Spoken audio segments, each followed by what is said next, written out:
Asia's quiet militarization threatens to turn the region into a powder keg. Once launched, the high-tech vessel will be able to propel planes into the sky at the same speed as its US counterparts, another example of China's rapid military modernization. It's a trend that is putting the entire region on edge. Across the region, countries are engaged in their own quiet arms race to avoid being left behind. But experts warn that any miscalculation could lead to conflict in a region already riven by border disputes and old rivalries. In East Asia, Japan and South Korea are rapidly modernizing their militaries in response to threats from China and North Korea, whose leadership is particularly sensitive to signs of military progress nearby. Last month, after South Korea tested a new missile, Pyongyang admonished Seoul for its reckless ambition. Meanwhile, India's increased military investment after clashes with China on their disputed Himalayan border risks inflaming tensions with its longtime rival, Pakistan. Similarly, countries with overlapping territorial claims in the South China Sea may struggle to maintain a diplomatic status quo as Beijing aggressively stakes its claim to strategically valuable shipping lanes. The potential for a major power war is increasing, he said. We are building up to a potential crisis. The military rise of China under President Xi Jinping.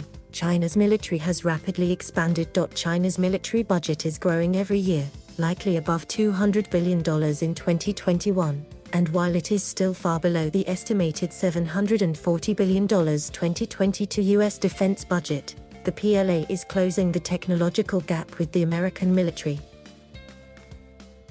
Along with the third aircraft carrier being built in Shanghai, the Pentagon claimed China recently tested a hypersonic missile.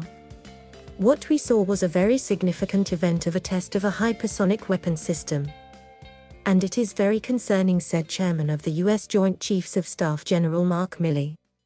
China said it wasn't a missile but a routine spacecraft experiment.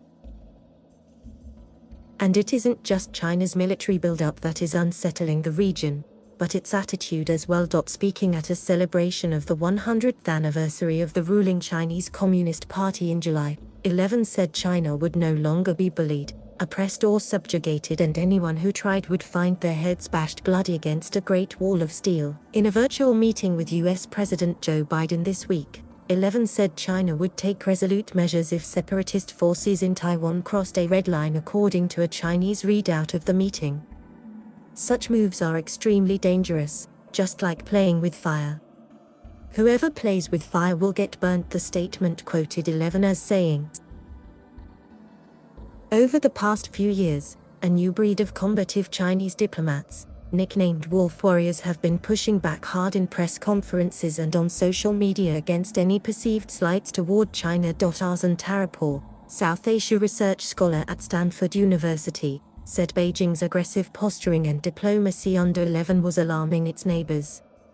This is not just the brashness of wolf warrior diplomacy but an apparent willingness to press its territorial claims with force, he said.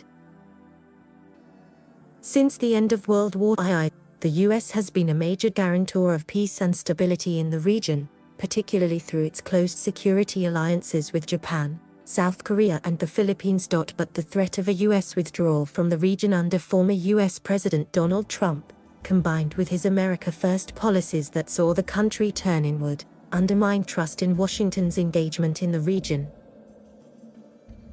Since being elected, Biden has affirmed his commitment to the Indo-Pacific, but the threat of a second Trump administration in 2024 and the chaos that resulted from the US withdrawal in Afghanistan has led American security partners in Asia to beef up their own militaries against any eventualities, Tarapur said. Japan and South Korea build their forces. Two of the countries with the most rapid militarization are those geographically closest to China, Japan and South Korea.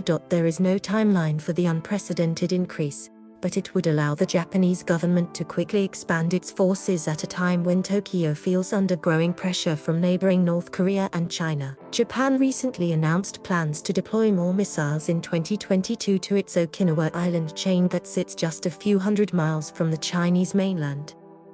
Experts see the deployment as a deterrent to any moves by Beijing against Taiwan. It has also expanded its military in recent years with F-35 fighter jets licensed or purchased from the US, along with 3 proposed aircraft carriers to transport them.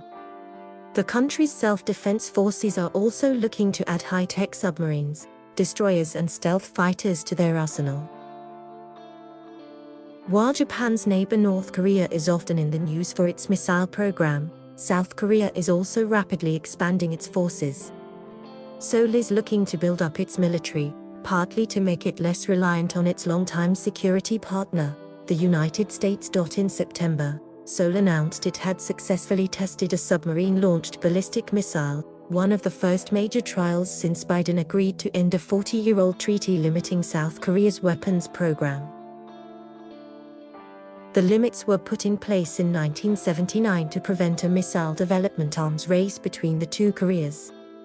The end of the treaty is another step by South Korea towards military independence, which could provoke a more intense arms race with the North. South Korea is already planning to commission its first aircraft carrier, for potential deployment in 2033. While both Japan and South Korea are longtime US security partners, with uneasy relationships with China and North Korea, their bilateral ties are at times marred by historical grievances and territorial disputes. The two governments regularly clashed diplomatically over historic human rights abuses during the early 20th century, when Japan occupied South Korea, and experts said neither government is likely to want the other to pull ahead too far militarily. Some right-wing leaders in Tokyo will say, "Look at South Korea. It has an aircraft carrier, a full-fledged aircraft carrier. We need to have one also, as a matter of national pride." Lionel Fathun, Indo-Pacific affairs expert at Webster University in Switzerland, said. The slow arms race. Not every country allied with the US is seeking more military independence.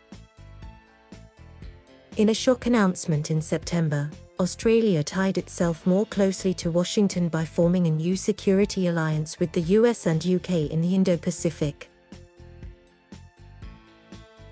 Thank you for watching. Please subscribe.